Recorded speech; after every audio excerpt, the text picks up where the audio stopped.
বিসমিল্লাহির রহমানির রহিম। আসসালামু আলাইকুম। আমি ব্রাইট মাল্টিমিডিয়া স্কুলের পক্ষ থেকে সবাইকে জানাই শুভেচ্ছা এবং অভিনন্দন। তো আজকে আমি কম্পোজিশন সাজেশন নিয়ে তোমাদের সামনে হাজির হয়েছি। তো আমরা যদি 6টা কম্পোজিশন যদি ভালোভাবে পড়ি তাহলে ইনশাআল্লাহ 6টা কম্পোজিশনের মধ্যে আমরা অবশ্যই একটা আমরা কমন পাবো।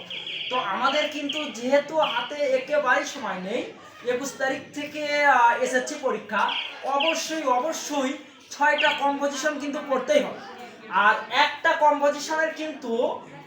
কম্পোজিশন কিন্তু সঠিকভাবে লিখলে কিন্তু 20 মার্ক পাওয়া যাবে।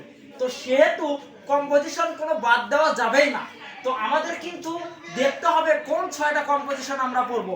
তো তার আগে আমরা দেখি যে কোন কোন কম্পোজিশন গুলো পড়তে হবে এবং কম্পোজিশন আমরা কয় পেজ ধরে লিখব। আর বিশেষ কথা কম্পোজিশন 2025 সালে কোন কম্পোজিশন গুলো আসছিল, টেস্ট পেপার অ্যানালাইসিস করে আমরা কোন কম্পোজিশন গুলো পাইছি এবং 2026 সালে কোন 6টা কম্পোজিশন আমাদের পড়তে হবে। আর যে যদিও এই 6টা যদি মিস্টেক হয়ে যায় কোনো ক্রমে, তারপরেও কিন্তু 2-3 বার এই কম্পোজিশনগুলো একটু দেখতে হবে। আমাদের মেইন কিন্তু এই 6টা কম্পোজিশন থেকে মাস্ট একটা কিন্তু কমন পড়বে, অবশ্যই একটা কমন পড়বে। 6টা কম্পোজিশন কিন্তু পড়তেই হবে, 6টা কম্পোজিশন পড়তেই হবে। হ্যাঁ, তাহলে আমরা দেখি বোর্ড প্রশ্ন অ্যানালাইসিস, অর্থাৎ যে 2025 সালে যারা পরীক্ষা দিছে কোন কোন কম্পোজিশন গুলো কোন কোন বোর্ডে আছে। সর্বপ্রথম আমরা দেখি মাই ফিউচার প্ল্যান, এটা কিন্তু আছে Rajshahi board 2025, my future plan, যাকে আমরা ইয়ামিন লাইভও বলতে পারি। তো তারপরে দ্বিতীয়টা হচ্ছে ফিজিক্যাল এক্সারসাইজ, এটা কিন্তু কুমিল্লা বোর্ড 2025, যারা 2025 সালে পরীক্ষা দিয়েছে তাদের যে কোন কোন বোর্ডে এই কম্পোজিশন গুলো আছে। তারপরে the season I like most, এই কম্পোজিশনটা আছে। The journey I like most, এটা কিন্তু ঢাকা বোর্ড 2025 সালে আসছে।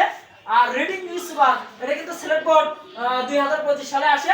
আর স্টুডেন্ট লাইফ, যে এটা কিন্তু Barishal board, Mymensingh board, Dinajpur board, Chattogram board 2025 সালে আসে। তো এই যে স্টুডেন্ট লাইফ, এটা কিন্তু একাধিকবার কিন্তু একাধিক বোর্ডে কিন্তু আছে স্টুডেন্ট লাইফটা। এবার দেখি আমরা টেস্ট পেপার অ্যানালাইসিস।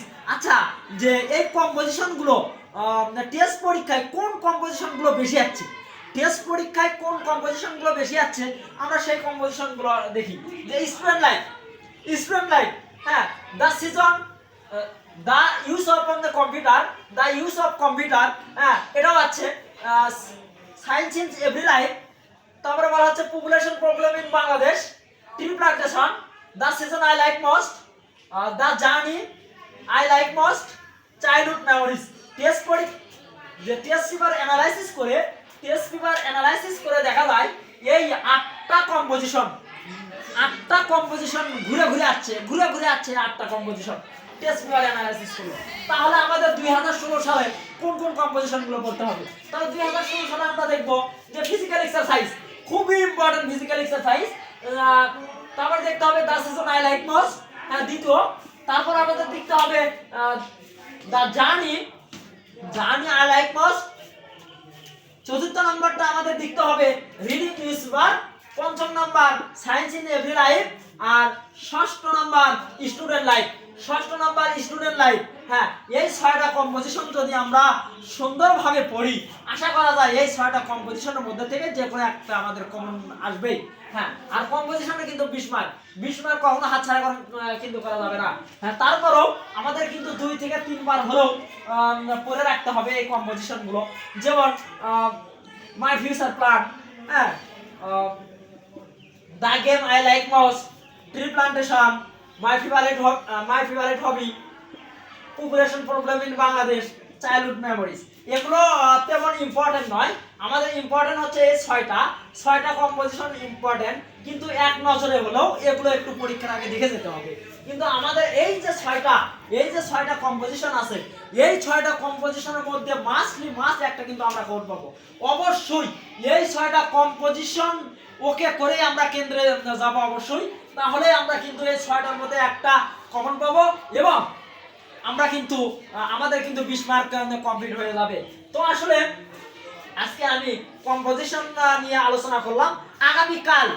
আগামীকাল আবার কিন্তু প্যারাগ্রাফ নিয়ে আলোচনা করব। তো সবাই ভালো থাকো, সুস্থ থাকো, খুদা হাফেজ।